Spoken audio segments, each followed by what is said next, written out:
the night before he was captured and imprisoned, preparatory to his crucifixion. He went apart from the others to pray and asked them to pray also. But when he returned to them, he found them asleep. Out of his love for them, he excused them, saying, "The spirit indeed is willing, but the flesh is weak." He then urged them again, saying, "Watch and pray." Their weakness in this circumstance was particularly sad, and the disciples themselves must have regretted it bitterly later on. We all know the symptoms of human weakness, though we may excuse them in ourselves, saying, "Well, after all, I'm only human." But what are the signs of true strength? We find in all cases that they are the fruit of a life surrendered to God. The Bhagavad Gita lists these signs. They are humbleness, truthfulness, harmlessness, patience and honor, reverence for the wise, purity, constancy, control of the self, contempt for sense delights, self-sacrifice, perception of the certainty of ill in birth, old age, and frail mortality, in disease, the ego's suffering, and sin. The evils, in other words, inherent in mortal life. Detachment, lightly holding thoughts of home, children, and wife, those ties which bind most men. An ever tranquil heart, heedless of good or adverse fortune, with a will upraised to worship God alone unceasingly. Loving deep solitude, shunning noise of foolish crowds, calm focus on the self, perceived within and without, in infinity. These qualities reveal true wisdom, Prince. All that is otherwise is ignorance. Thus, through Holy Scripture, God has spoken to mankind.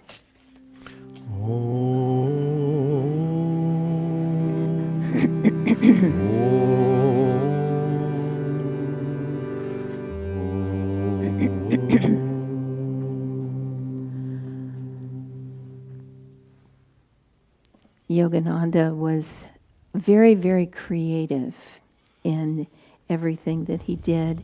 And I think that's partially where our Swami Kriyananda got his creativity and his drive to serve God more and more creatively with more and more energy. And I was listening yesterday to part of this poem by Francis Thompson, who lived at the end of the 1800s, early 1900s, The Hound of Heaven. And Yogananda took this poem and recorded it, speaking it through his own voice, which, in the late 40s, early 1950s was not an easy thing to accomplish. Now we can record things on our cell phone. It's nothing.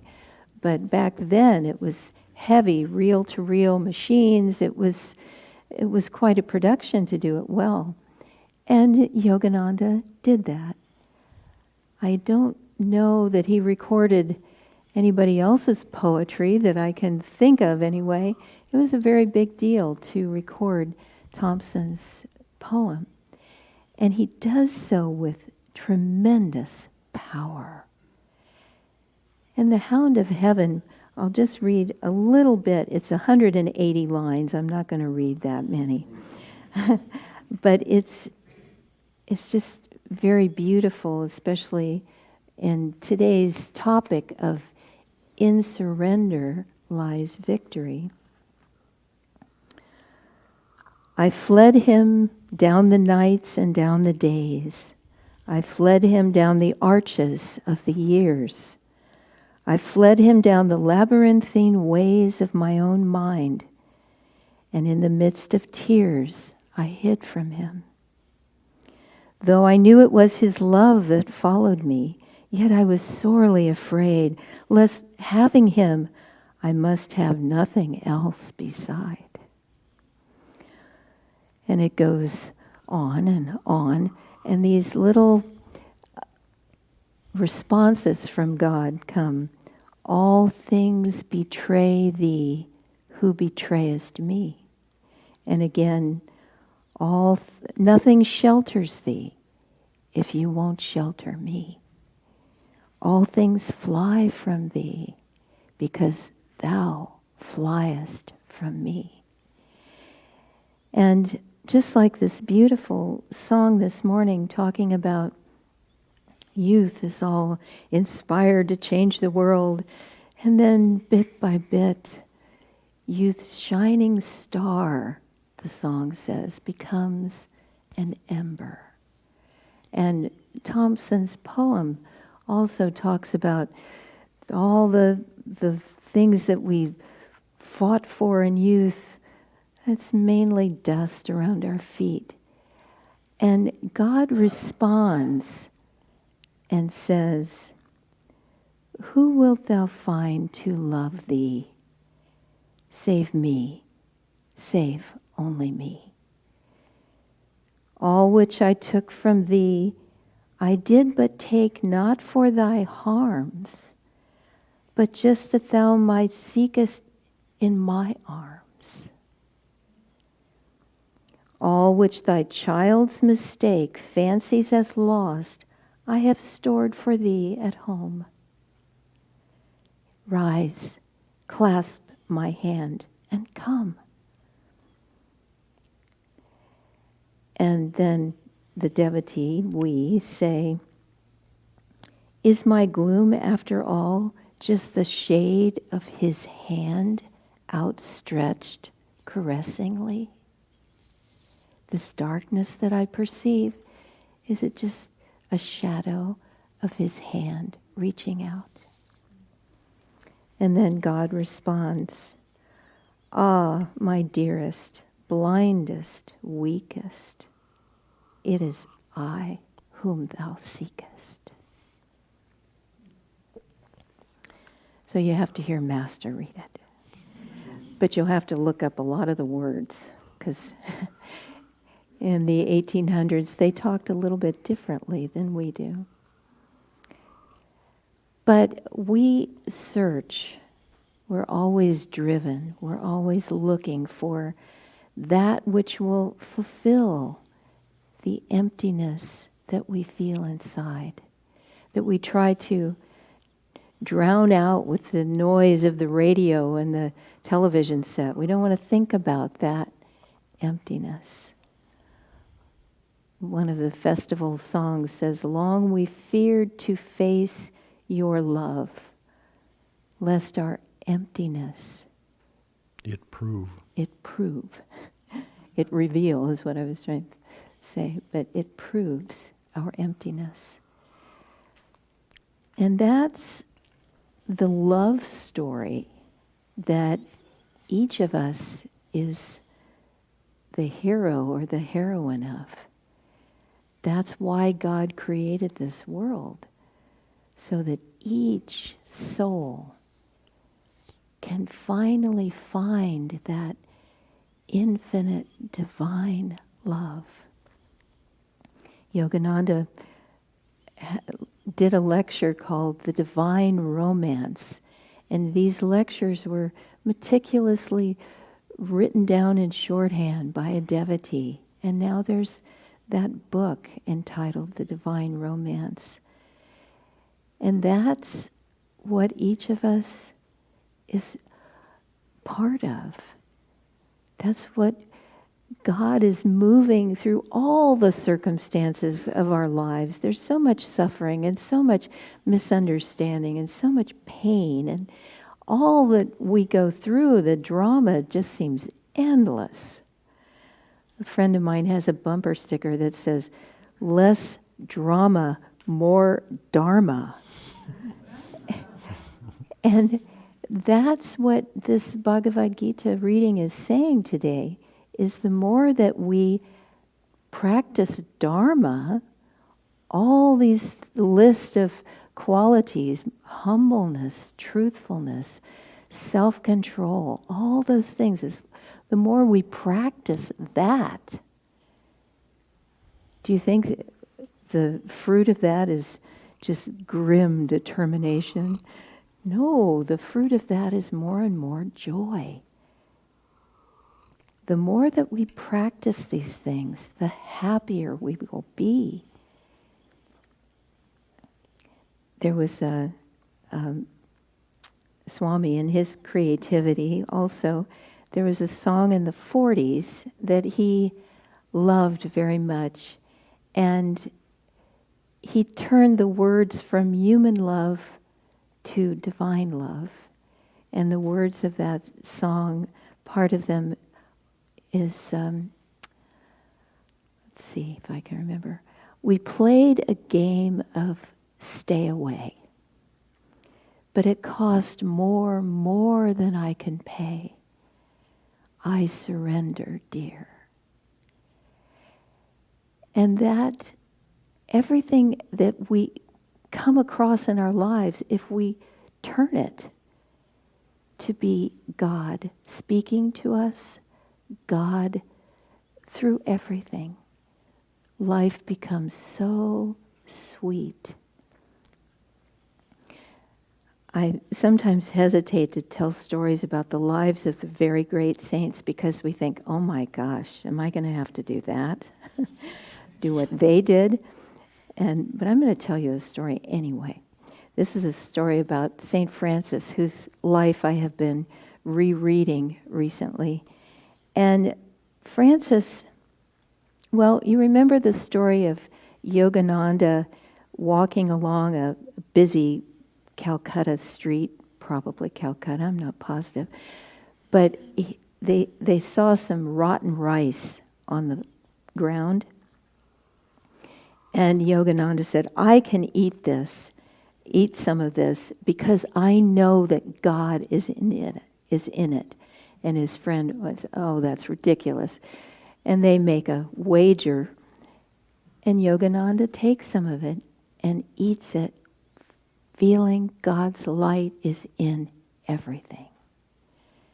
And his friend runs away. He's not going to touch it. St. Francis did the same thing. He worshipped Lady Poverty.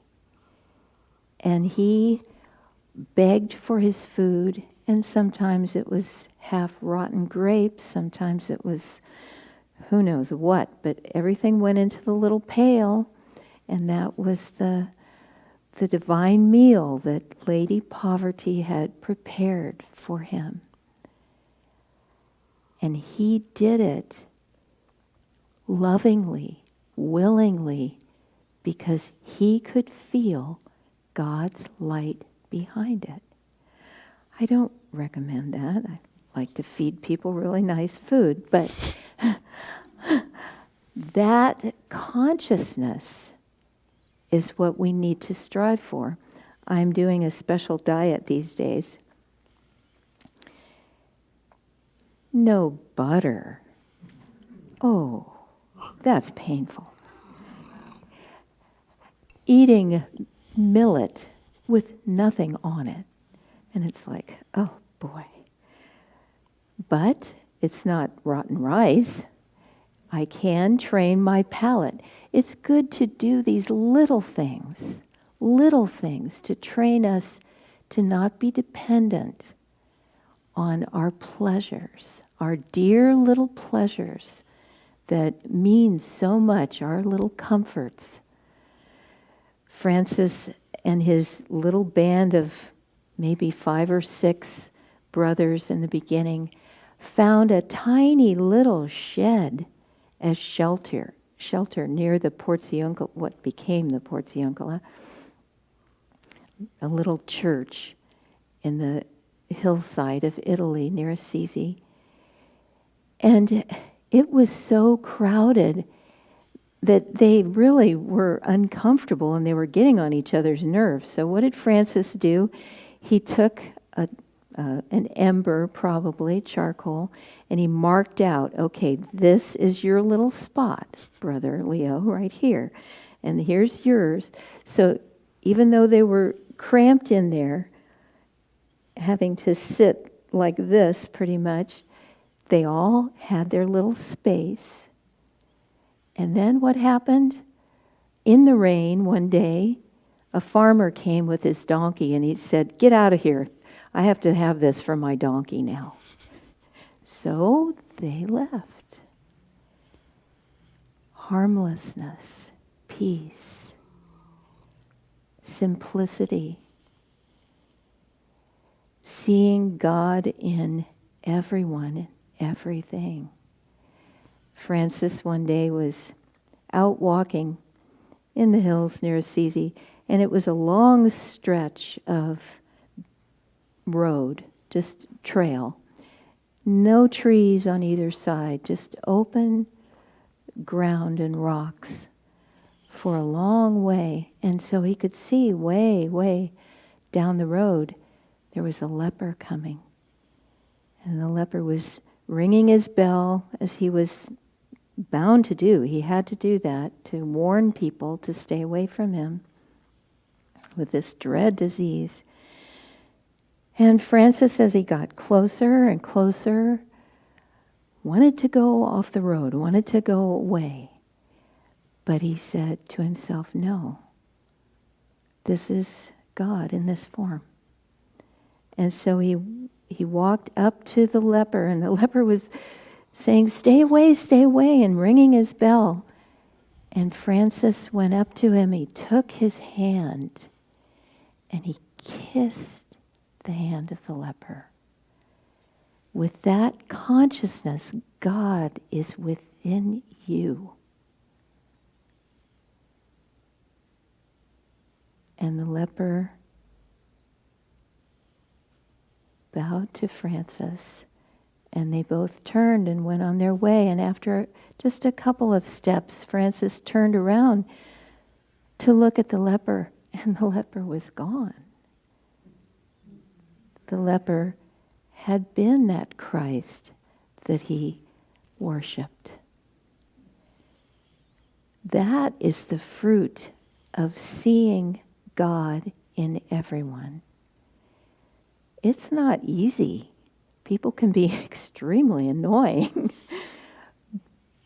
But the more that we try, the more that we see.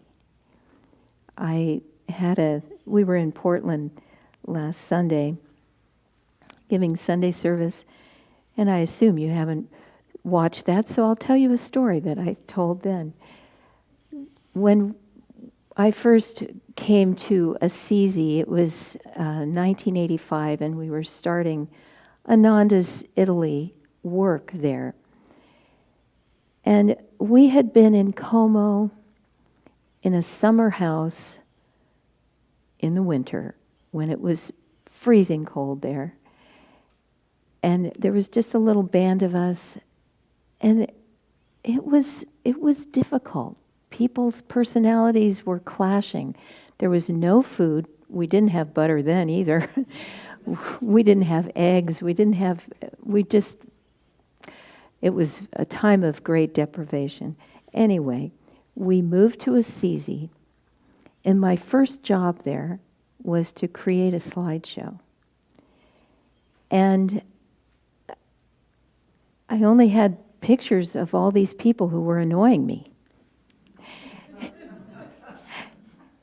And as I put this slideshow together, looking at these friends through the light, I started to see how filled with light they really were.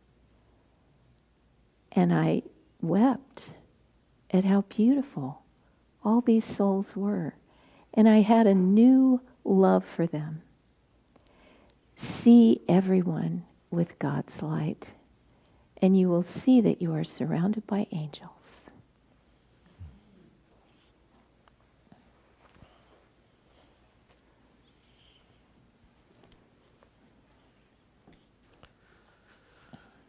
This song that Chaitanya sang, Memories, was written, Swamiji told a group of people, and he wrote it down also. He was in San Francisco on Geary Street, and the song came to him. And it's, he remembered all the specifics around it. But he said, after he wrote it down, he said, it's the most difficult piece I've ever written. And he said, it demanded weird and jazzy chords. I love that. He said, and even after I wrote them down, I still can't play them. But I remember several examples in Swamiji's life, particularly related to music, but his whole life was sort of an example of the themes involved in today's Sunday service topic. And so for example, he was writing a play called The Singer and the Nightingale. And the play is a comedy, and there's this great, great singer who, has sung throughout the world. And he said, one of the cute lines in the story is that this singer was so renowned and so beloved that towns sprang into existence purely for the opportunity to give him the key to their town, just so that he could come there. But at one point in his career, one note goes off. So his A note, he can't sing it right anymore. And of course it's right in the middle of his range and he can't avoid it. And anyway, then the story goes on where he goes to a nightingale to help him retune his A. And the song that he's going to work on is called Melody on A. Now, you can't have a melody on A. You can have a melody in A, the key of A, but how do you have a melody on one note? Well, that's what Swamiji set out to write a song, a melody on one note. And he thought it was going to be a goofy song, and it turned out to be peace. And it's one of the most profound songs that he ever wrote. And for decades, at the end of an inspirational program, that would be the final song that we would sing, is peace. And if he had not surrendered to, what God was trying to give him, that song wouldn't have come into existence. And so many times in our lives, we're going along and we think, well, but it's supposed to go this way.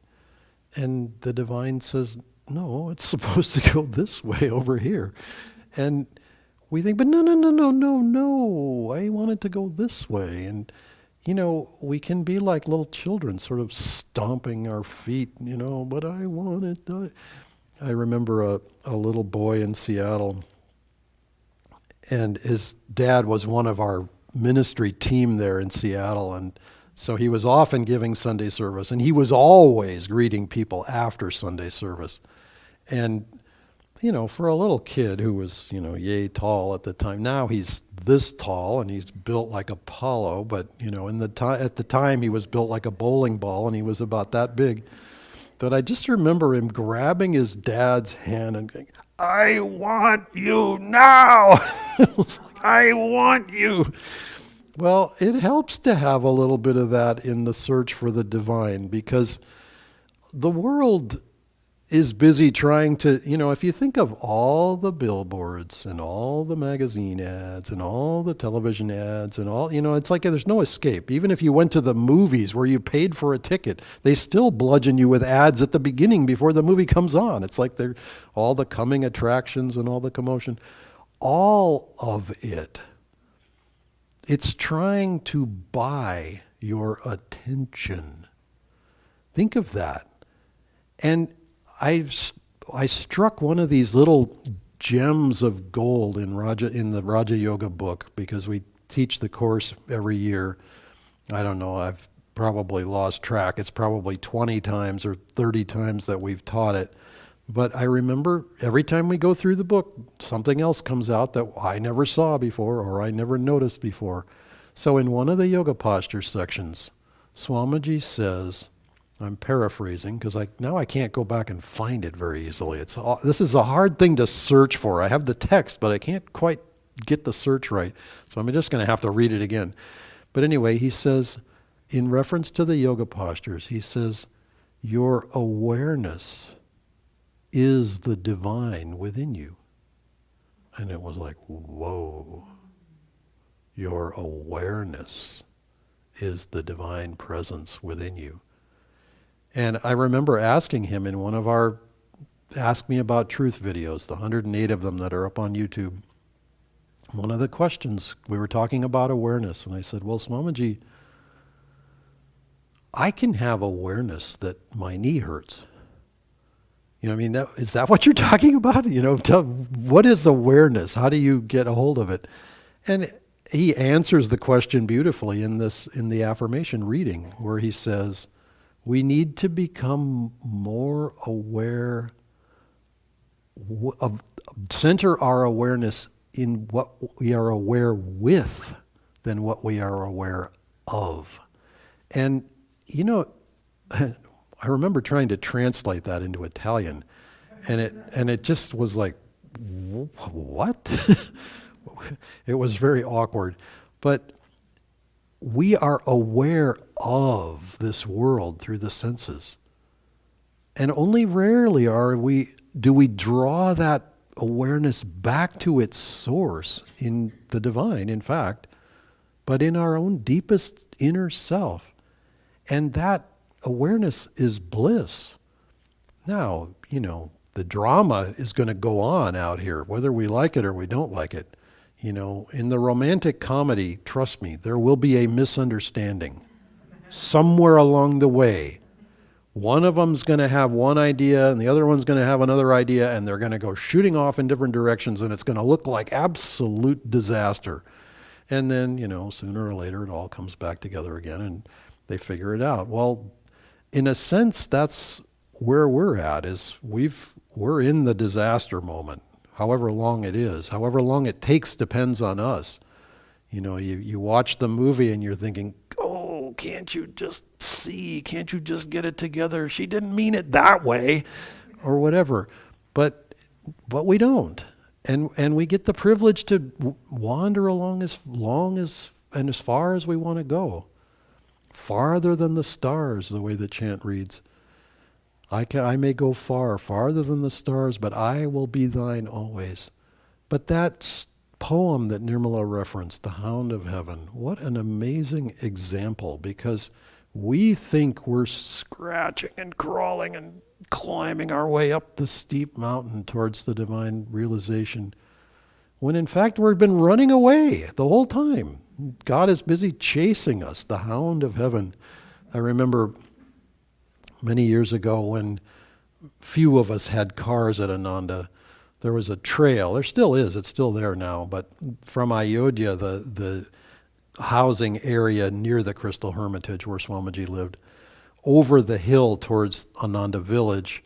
So this trail was hiked every day by a number of people because we all didn't have cars. And I remember one day, so I was in the monastery at the time, and Asha was up ahead of me, and she was, tromping along over the hill. And I could walk faster than she could, but I was behind her, and it felt awkward, just sort of like coming up behind her and passing her. And I remember at one point she stopped and she turned around, because she could hear me. She said, I feel like I have the Hound of Heaven behind me here.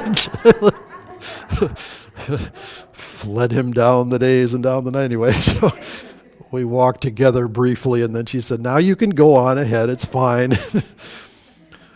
But that simple act of running away from the divine, we just think, but I'm going along in my life, and we're not aware. God is right there. And yes, it involves giving ourselves completely to that presence, but there's no other fulfillment in life unless and until we do. In a few moments, I'll sing the words to the first movement of Swamiji's piano sonata called God's Call Within. And he expressed in words this divine yearning that we all have, but we tend to want to run away in one direction or another, and the song captures a little bit of that. So I'll sing that just after the offering.